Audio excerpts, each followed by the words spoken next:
Olá galera, começa agora mais um programa Coffee Break.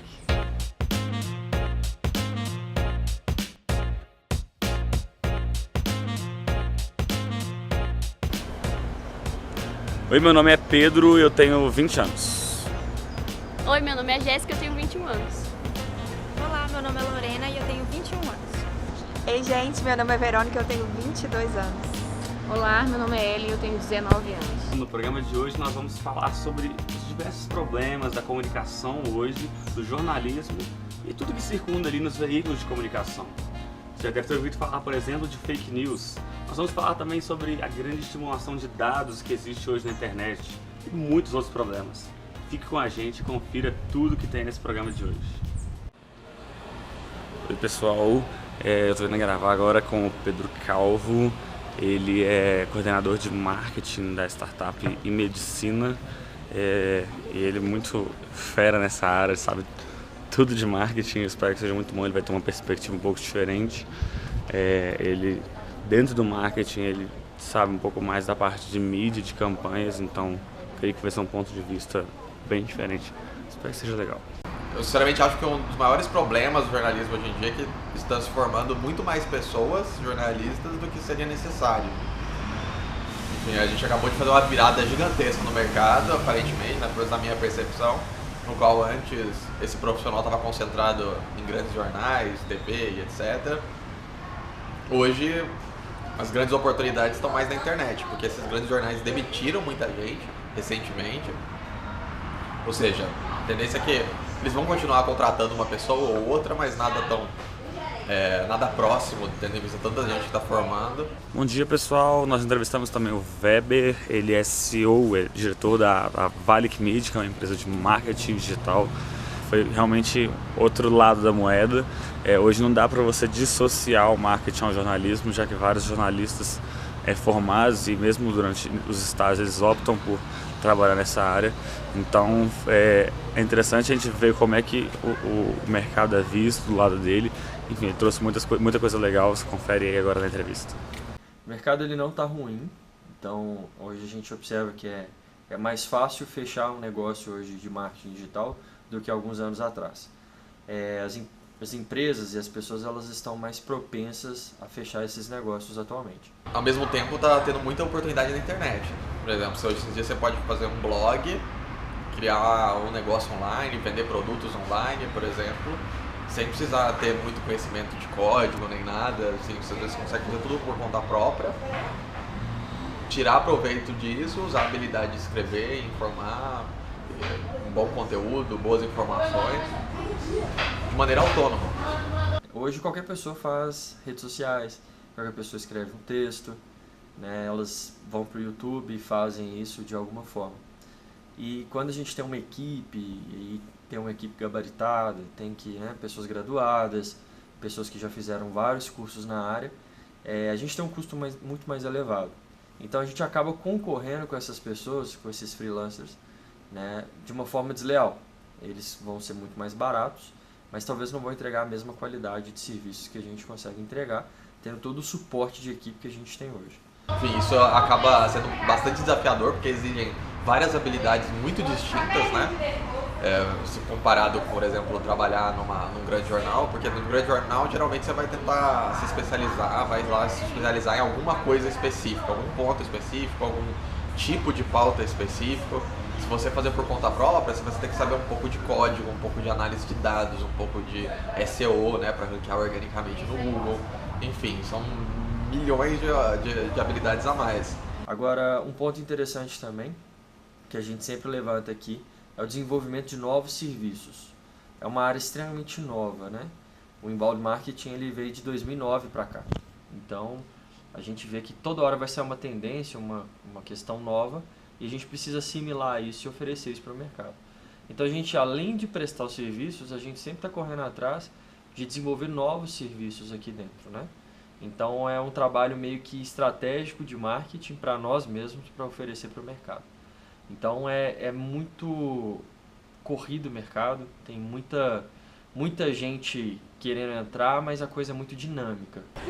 Ei, gente, bom dia! Estamos aqui eu, Verônica e Lorena. Olá, Ontem nós entrevistamos a professora Adélia, ela foi nossa professora de teorias da comunicação e ela é quase uma expert na área de fake news. Sim. E principalmente direcionada à área de política. E a entrevista foi muito legal, vocês vão conferir agora. Ela contou um pouco das principais dificuldades do fake news na internet e a gente também, como jornalista, enfrenta isso. Então confere aí e tira suas dúvidas, tá? Um beijo. Então, o fenômeno do fake news não é novo. Notícias falsas, boatos, são relativamente antigos. Não sei se vocês sabem, mas nosso primeiro jornal que circulou no Brasil, ele tinha uma coluna para desmentir boatos. Então, é 1600, né? Você já tinha jornais que a função deles era desmentir boatos. Não é uma novidade. A novidade da notícia falsa é a velocidade como ela se propaga e a maneira tão parecida com o jornalismo, que as pessoas que produzem notícias falsas, elas usam todas as características do jornalismo. A legenda de foto, o título, faz tudo bonitinho. Então, para quem está lendo, não percebe que é fake news. Eu estou indo fazer entrevista com o Davi Lago. Eu estou aqui no shopping já. Hoje ele está lançando um livro aqui em BH. Chama-se Brasil Polifônico. A temática do livro é os evangélicos e as esferas de poder. Então ele é alguém que estuda isso, muito de política, ele é mestre em teoria dos direitos pela PUC. Ele não está diretamente relacionado à área de comunicação, mas está sempre em áreas correlatas. Acho que vai ser top. Eu estou bem atrasado para o evento, então não vai dar para apresentação muito grande. Depois eu falo com vocês. Tudo bom, gente? Eu sou Davi Lago, mestre em Teoria do Direito pela PUC Minas, articulista do blog Estado da Arte do jornal Estado de São Paulo. E eu percebo que tanto as fake news como os fake readers, quer dizer, os leitores fakes, são um conjunto só. Por um lado, existe essa difusão, disseminação de falsas notícias, de notícias feitas propositalmente para alcançar as emoções das pessoas. Por outro lado, existem falsos leitores, não apenas leitores que não leram obras e que falam que leram obras, mas falsos leitores no sentido de pessoas sem lucidez, às vezes discernimento, entendimento de conteúdos que estão lendo. Agora, com a internet, com as mídias digitais, é muito rápido a maneira como as pessoas têm acesso a essas notícias falsas e como elas se disseminam. O desafio para o jornalismo, e talvez seja uma grande oportunidade, é que vai caber ao jornalismo e aos jornalistas darem esse marco, o que é falso, o que não é falso, o que é verdadeiro, o que é notícia, o que é boato. Então agora o desafio dos jornalistas é levantar essa bandeira de que somos nós os responsáveis por uma apuração confiável, uma apuração baseada na ética e na confirmação das fontes e dos dados, e que o que está fora do jornalismo tem uma grande chance de ser mentira, de ser boato. Então esse ciclo, ao meu entendimento, só pode ser quebrado com o avanço da educação, com o avanço de educação de qualidade, que gera leitores que consigam interpretar as coisas. E desse modo, eu não digo acabar, mas vejo que é possível reduzir os danos que as fake news têm causado no debate público, né, na política e na noção de cidadania das pessoas. Porque a grande conclusão é essa. Ao surgir uma falsa polarização com as fake news, por que falsa polarização? Porque, na verdade, as pessoas permanecem nas suas bolhas e não há um diálogo, um debate real que refina as ideias. A polarização é necessária, o antagonismo é a base da política. Grupos diferentes que interagem, que disputam pelo poder, mas tem que ser uma disputa real, não do modo que está acontecendo em vasos estanques que não se comunicam. E o outro ponto importante é o jornalismo está sim se mobilizando, criando ferramentas de checagem. Então você já tem várias páginas e vários institutos de apuração e de conferência de notícias que estão dando selo de verdade ou mentira nos acontecimentos. Então, de novo, o jornalismo se antecipando e correndo atrás, dizendo, olha, isso que o candidato falou só pode ser conferido por um banco de dados, por uma checagem confiável. Quem vai fazer isso? Os jornalistas.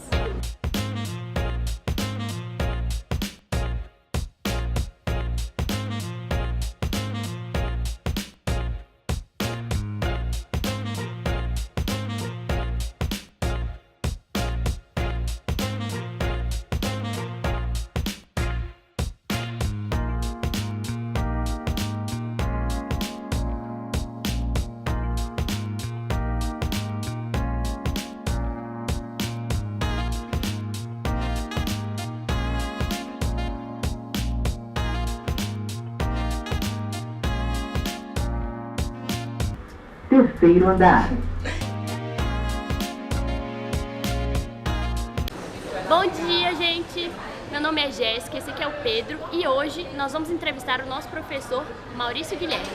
Ele foi nosso professor ele é nosso professor de comunicação nas organizações. Ele também é editor da revista Minas Faz Ciência, já teve vários projetos. A entrevista vai ser ótima, ele vai falar um pouco sobre os problemas que existem na comunicação dentro dessas organizações. Espero que seja ótimo.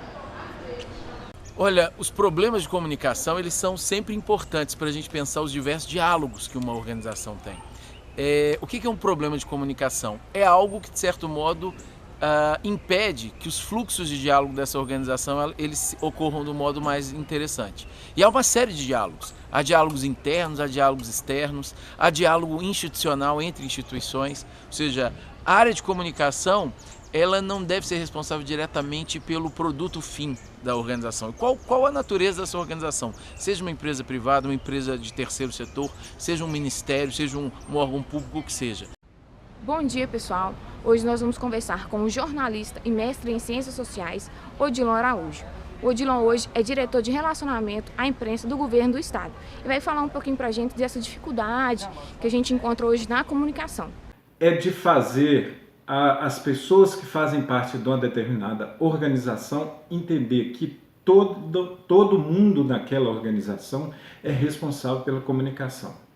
É comum a gente verificar que ocorreu algum problema de comunicação em alguma organização e o culpado é a assessoria de comunicação, o departamento responsável pela comunicação. Mas nem sempre o que ocorre é isso. O que ocorre é um problema de comunicação, sim, mas é um problema de fluxo de informação. Este, no meu ver, é o grande desafio que as organizações têm, de fazer com que a informação flua dentro e de um setor para o outro, para que todas as pessoas saibam que ela também é responsável pela comunicação da empresa, daquela determinada organização, empresa ou organização, vamos dizer assim. Então, aquela consciência de que cada um é responsável por passar informação, não reter informação, é importantíssimo. A outra questão que eu queria comentar, que é um erro também bastante frequente, é você não investir em pesquisa ou diagnóstico de problemas de comunicação e por não investir, você não tem um exemplo, uma noção exata do que efetivamente os seus públicos precisam. E pensar esses públicos é pensar justamente no modo de chegar até eles. Portanto, não é possível para um gestor da comunicação dentro de uma organização simplesmente tirar da cartola mágica uma solução genial para que os fluxos e os diálogos daquela organização eles se efetivem. Não, é preciso de compreender muito cada um desses públicos. Eu estou falando de público interno, externo, só que cada um desses públicos é absurdamente heterogêneo. Portanto, sim, pode ser que seja necessário a organização e a área de comunicação especificamente investir em diversas frentes de possibilidades, com dispositivos distintos, digitais, analógicos, eventos ou o que seja, para conseguir alcançar efetivamente o encontro desses públicos tão importantes para cada uma dessas organizações. Oi, gente, tudo bem? Aqui é a Jéssica. Bom, ontem eu entrevistei Ana Rosa Vidigal, que ela é mestre e doutora em letras, e ela foi nossa professora de narrativas jornalísticas aqui no UniBH.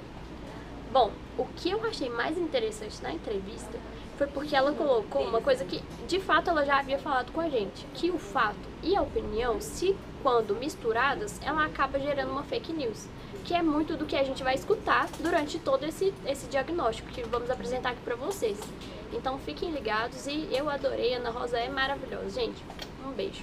Então, o que eu observo hoje nos meios de comunicação, e aí voltando especialmente para o jornalismo, que trata que deve ter um cuidado com a informação de uma maneira mais peculiar, né, da profissão, e sobretudo pela credibilidade que é importante considerar e guardar nessa informação, é a questão de misturar fato com opinião.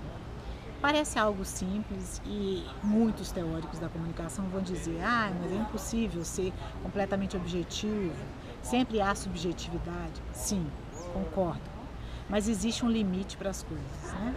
E isso quer dizer que se você coloca muita subjetividade naquilo que deveria ser objetivo, ou seja, coloca muita opinião ou achismo, vamos dizer assim, naquilo que deveria ser factual e ter um cuidado, um limite do que é de credibilidade, do que deve ser de credibilidade, você passa a um fenômeno muito comum hoje, que é o fake news. Então, para mim, a questão da linguagem nos meios de comunicação com o viés do jornalismo é o limite tênue entre o que é credibilidade e o que é captação, como diz um teórico francês chamado Patrick Charrodot. É você tomar muito cuidado para o entretenimento não virar informação num lugar ou numa seara, numa área que deveria prevalecer essa informação. Não deixar que a vontade de causar ou drama chegue ao ponto de você veicular muitas vezes fake news até sem saber. Bom, gente, estou indo entrevistar agora a Maria Clara, nossa amiga que estudou com a gente. Ela é estudante do jornalismo no 5º período e ela vai falar um pouco dos desafios, dos medos que ela tem enfrentado e que ela pode ser que ela enfrente depois que ela entrar no mercado de trabalho como jornalista. Então fique ligado aí que a gente vai mostrar a entrevista para vocês, tá? Olha, eu acho que hoje meu maior medo como estudante de jornalismo é não ser uma profissional completa. Porque eu acho que hoje, para você, as vagas de estágio, vagas para exercer a profissão mesmo, elas exigem muito da gente. Ela não é mais uma questão mais de redação, uma questão de você saber escrever e saber ler e saber fazer um texto coerente. Hoje, para fazer um estágio básico, a gente precisa de ter conhecimento em edição de vídeo, em edição de áudio, em ferramentas no Google. Hoje você precisa ser muito além do básico. Bom dia, gente. Meu nome é Jéssica e hoje nós vamos entrevistar o aluno Luiz Villarreal. Ele está no 8º período de jornalismo e eu quero saber dele quais os desafios que ele enxerga daqui pra frente. Vamos ver, né, gente? Tomara que a entrevista seja top. Um beijo. Mas eu já adianto para todos que vão formar agora, que estão procurando o mercado de trabalho, buscar formas de estar sempre atualizado em relação às novas tecnologias, ter um mínimo de conhecimento assim, de formato de texto web, que eu acho muito importante por conta que é a forma de texto mais comum dos tempos de hoje, né? São dificuldades que a gente vai demorar muito para atingir, que a gente vai ter que conquistar, vai ter que trabalhar muito para conquistar. Mas são coisas muito boas, porque, por exemplo, hoje eu sabendo editar um vídeo, eu consigo fazer um papel diferenciado no meu estágio, por exemplo. Eu consigo atender uma demanda que lá, às vezes, quem trabalha com isso não consegue. E isso, querendo ou não, gera visibilidade para o meu trabalho. E é um diferencial. Então eu acho que a gente mesmo tem que saber usar dessas dificuldades para gerar oportunidades. E também não ficar acomodado só numa área, só um tipo de cobertura, sabe? Ou então, se você tem uma afinidade maior com uma área específica, por exemplo, cultura, esporte, política, você investir nessa área, procurar alguma pós-graduação, uma especialização, para que você possa também trazer o diferencial de tudo que já é ofertado no mercado de trabalho, na produção de notícias. Hoje eu me vejo muito mais, 90% trabalhando com a internet do que com redação, assim, sabe? Eu acho que hoje o online é o nosso futuro, é o futuro da rádio, é o futuro do impresso. Então, pessoal, chegou... Calma aí, vamos começar. Meu Deus, Verônica! 3, 2... Então, pessoal, chegou ao fim mais um programa Coffee Break. Bom, gente, foi uma experiência incrível. Eu espero muito que vocês tenham gostado. Fiquem ligados aqui, porque vai ter mais programas pra vocês, tá? Tchau, tchau. Tchau, até a próxima.